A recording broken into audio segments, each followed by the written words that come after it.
Assalamualaikum warahmatullahi wabarakatuh. Salam Om Swastiastu, Namo Buddhaya, dan salam kebajikan. Perkenalkan, saya Syamsinar Bahar dengan NIM 250404501009. Saya merupakan mahasiswa program studi bimbingan dan konseling Fakultas Ilmu Pendidikan Universitas Negeri Makassar. Tujuan saya membuat video ini adalah untuk memenuhi ujian akhir semester mata kuliah Sosio-Antropologi Pendidikan yang diampu oleh Bapak Aswar SPD MPD. Pada pembahasan kali ini, saya akan membahas mengenai salah satu kasus yang sempat viral beberapa waktu lalu, yaitu adanya dugaan kasus pelecehan seksual verbal yang dilakukan oleh mahasiswa Fakultas Hukum Universitas Indonesia. Dan di mana sebagaimana yang kita ketahui bahwasannya universitas seharusnya menjadi tempat yang aman, tempat untuk belajar dan tempat untuk mengembangkan diri sendiri. Namun dengan adanya kasus tersebut menunjukkan adanya ketimpangan nilai-nilai yang seharusnya ada di universitas. Di pembahasan kali ini, saya tidak hanya akan membahas tentang kronologi kasus tersebut, tetapi menganalisis kasus tersebut berdasarkan perspektif sosio-antropologi pendidikan. Jadi, sebelum menganalisis kasus tersebut berdasarkan perspektif sosio-antropologi pendidikan, terlebih dahulu saya akan menjelaskan kronologi dari kasus ini. Jadi, kasus ini bermula dari sebuah grup percakapan media sosial yang beranggotakan sejumlah mahasiswa Fakultas Hukum Universitas Indonesia.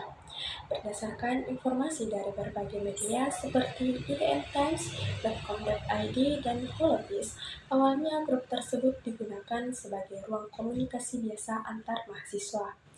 Mereka membahas kegiatan kampus, tugas kuliah, dan percakapan sehari-hari seperti mahasiswa pada umumnya.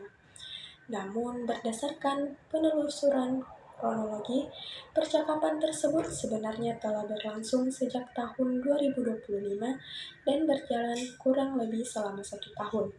Seiring berjalannya waktu, pola komunikasi dalam grup tersebut mulai mengalami perubahan.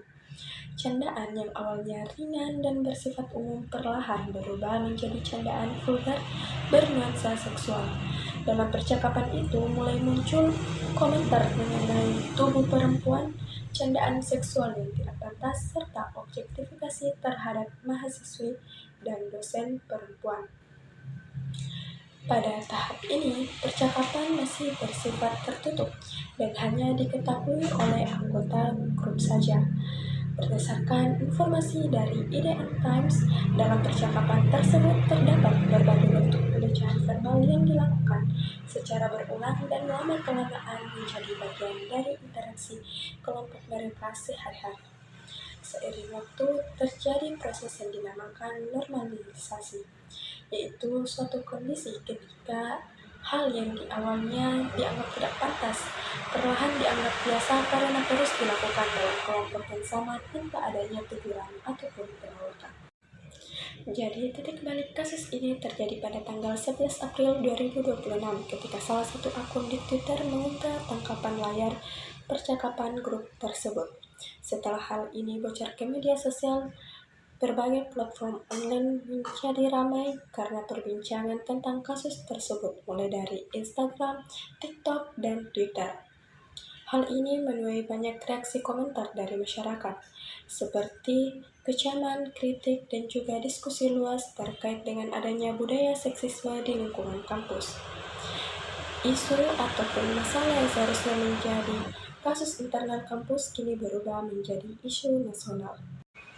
Berdasarkan informasi dari IDN Times, sekitar 16 mahasiswa diduga sebagai pelaku pelecehan seksual verbal.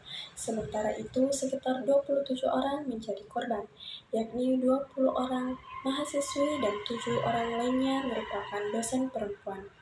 Korban ini menjadi objek pembicaraan, candaan, serta objektifikasi dalam percakapan tersebut. Setelah kasus ini viral pada tanggal 12 April 2026, pihak Universitas Indonesia melalui Fakultas Hukum dan Satgas PPKS mulai melakukan investigasi internal dan pengumpulan bukti percakapan.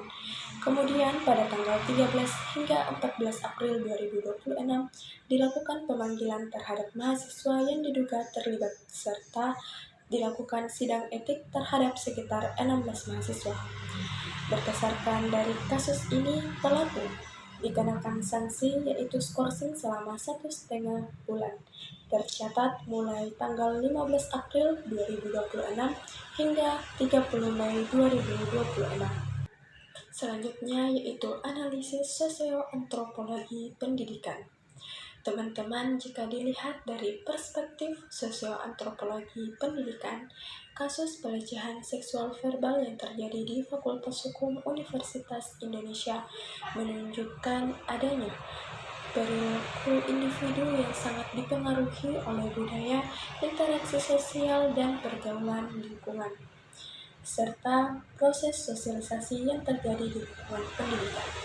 Adapun konsep yang pertama yaitu pendidikan sebagai agen sosialisasi.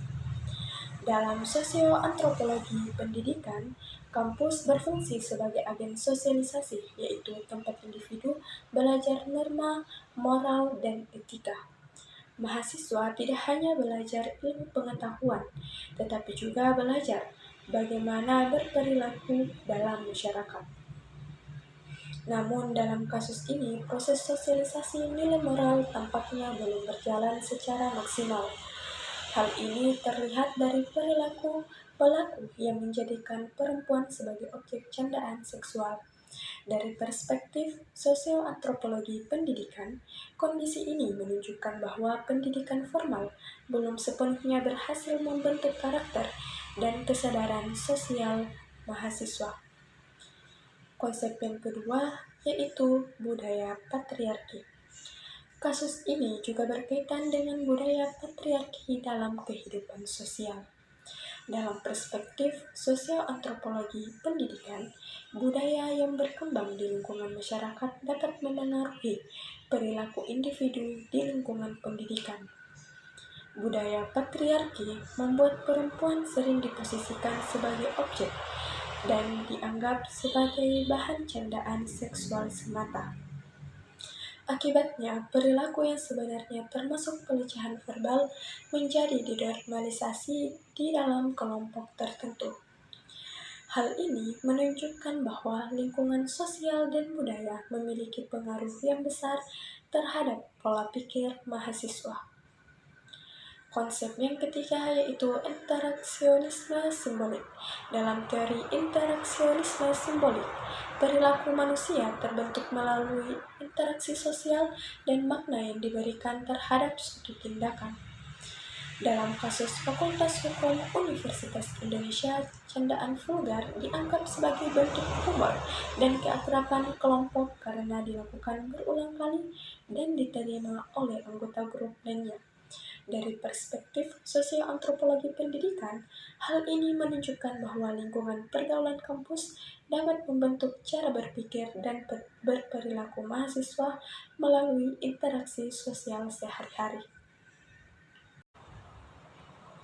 Konsep yang keempat yaitu penyimpangan sosial. Pelecehan seksual verbal merupakan bentuk penyimpangan sosial karena melanggar norma kesopanan, etika, dan nilai sosial dalam lingkungan pendidikan. Dalam sosioantropologi pendidikan, penyimpangan sosial dapat muncul karena adanya pengaruh kelompok sebaya dan lemahnya kontrol sosial. Ketika suatu kelompok menganggap perilaku pantas sebagai sesuatu yang normal, maka individu lain cenderung mengikuti perilaku tersebut agar diterima dalam kelompok sosialnya. Yang kelima yaitu relasi kuasa dan lingkungan pendidikan. Kasus ini juga menunjukkan adanya ketimpangan relasi kuasa dalam lingkungan sosial kampus. Korban sering memilih diam karena takut dikucilkan, tidak dipercaya, atau mendapat tekanan sosial.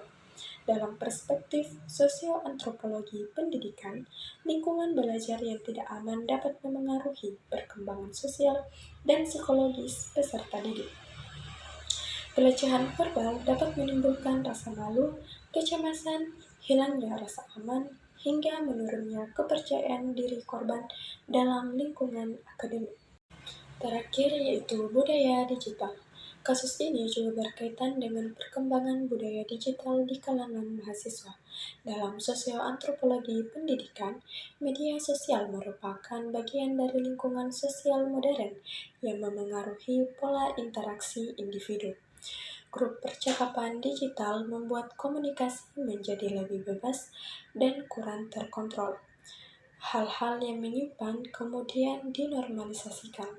Padahal interaksi di ruang digital tetap memiliki dampak sosial yang nyata terhadap korban maupun lingkungan pendidikan secara luas. Jadi, berdasarkan perspektif sosioantropologi pendidikan, kasus pelecehan seksual verbal di Fakultas Hukum Universitas Indonesia menunjukkan bahwa perilaku individu dipengaruhi oleh lingkungan sosial, budaya, kelompok, dan pergaulan kampus. Normalisasi candaan vulgar, kontrol sosial, serta kelompok sebaya menyebabkan perilaku menyimpang terus berlangsung. Kasus ini juga menegaskan bahwa pendidikan tidak hanya berfungsi memberikan ilmu pengetahuan, tetapi juga membentuk karakter, etika, dan sikap saling menghormati agar tercipta lingkungan pendidikan yang aman dan bebas dari kekerasan verbal maupun seksual. Demikian yang dapat saya sampaikan terkait dengan kasus pelecehan seksual verbal yang terjadi di Fakultas Hukum Universitas Indonesia, serta analisis perspektif sosioantropologi pendidikan. Semoga apa yang disampaikan dapat menambah wawasan kita semua. Terima kasih atas perhatiannya. Sekian dari saya. Wassalamualaikum warahmatullahi wabarakatuh.